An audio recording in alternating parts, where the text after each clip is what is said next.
పెడుతూ నాన్ డీబీటీగా కనీసం 1,07,000 కోట్లు వేసుకున్నా కూడా ఆ 3,55,000 కోట్ల రూపాయలు 5 సంవత్సరాల కింద లెక్కేసుకుంటే దాదాపుగా 70,000 కోట్ల రూపాయలు చాలా కష్టపడితే మీ బిడ్డ ఖర్చు చేయగలుగుతా ఉన్నాడు. కానీ ఈరోజు చంద్రబాబు నాయుడు గారు అంటాడు ఈ 6 కాదు, ఈ 6కు శాంపుల్లు మాత్రమే అని చెప్పి. ఆశ్చర్యం ఏమిటో తెలుసా?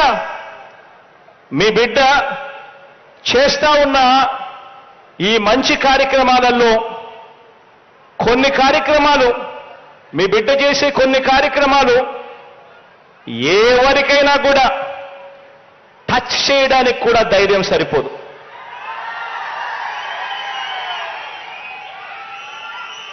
అలాంటి కార్యక్రమాలు మన అవ్వ తాతలకు, వికలాంగులకు, వితంతువులకు ఇచ్చే సామాజిక పెన్షన్లు, 3,000 రూపాయలు ఇచ్చే సామాజిక పెన్షన్లు కానివ్వండి, వ్యవసాయానికి ఉచిత విద్యుత్ 9 గంటల పాటు పగటిపూటే ఇచ్చే కార్యక్రమం కానివ్వండి, ప్రతి పేదవాడికి సబ్సిడీ మీద బియ్యం ఇచ్చే కార్యక్రమం కానివ్వండి, ఆరోగ్యశ్రీ, ఆరోగ్య ఆసరా 108, 104 కార్యక్రమాలు కానివ్వండి, గోరుముద్ద కానివ్వండి, పూర్తి ఫీజు రీయింబర్స్మెంట్ ఇచ్చే విద్యా దీవెన కానివ్వండి, వసతి దీవెన కానివ్వండి, సంపూర్ణ పోషణం కింద గర్భిణీలకు, బాలింతలకు, 6 ఏళ్లలోపు పిల్లలకు పౌష్టికాహారం ఇచ్చే కార్యక్రమం కానివ్వండి, ఇలా ఈ 8 పథకాలే దాదాపుగా 52,700 కోట్ల రూపాయలు అవుతుంది. ఎవరైనా రద్దు చేయాలన్నా చెయ్యి కూడా వెయ్యలేని పథకాలు ఇవి. మరి ఈ 52,700 కోట్ల రూపాయలు ఈ పథకాలకు తోడు చంద్రబాబు చెప్పిన 6 పథకాలు, చంద్రబాబు చెప్పిన ఆ 6 స్కీములు, అవి కూడా కలిపితే ఆ 6 స్కీములకు అయ్యే ఖర్చు 73,000 కోట్లు. ఇలా టచ్ చేయలేని స్కీములు మరో 52,000 కోట్లు. మొత్తంగా 1,26,140 కోట్ల రూపాయల లెక్కలు తేలుతా ఉన్నాయి. ఆలోచన చేయమని అడుగుతా ఉన్నా. మరోవైపు మీ బిడ్డ సంవత్సరానికి 70,000 కోట్ల రూపాయలు ఇచ్చే కార్యక్రమం కూడా చాలా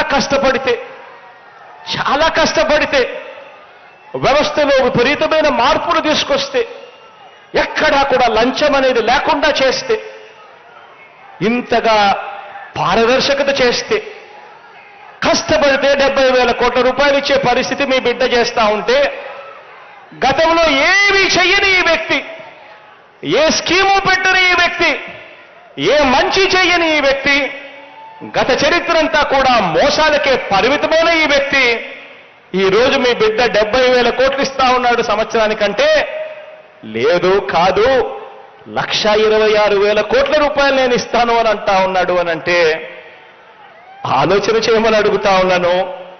ఇది అయ్యేదా? మళ్ళీ మోసం చేయడం కాదా అని ఆలోచన చేయమని అడుగుతా ఉన్నా. రాజకీయాలలో ఎప్పుడైనా కూడా ఒక్కటి గుర్తుంచుకోండి. ఎందుకనంటే మీరంతా కూడా రేపొద్దున బావి లీడర్లు కావుతారు. ఈరోజు మీరు చేస్తా ఉన్నవి సేవా కార్యక్రమాలు రేపొద్దున మిమ్మల్ని అందరినీ బావి లీడర్లుగా నిలబడతాయి.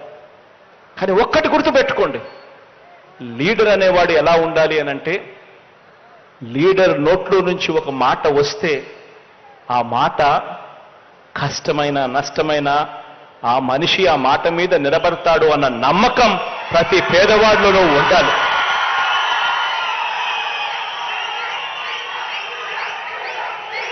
ఆ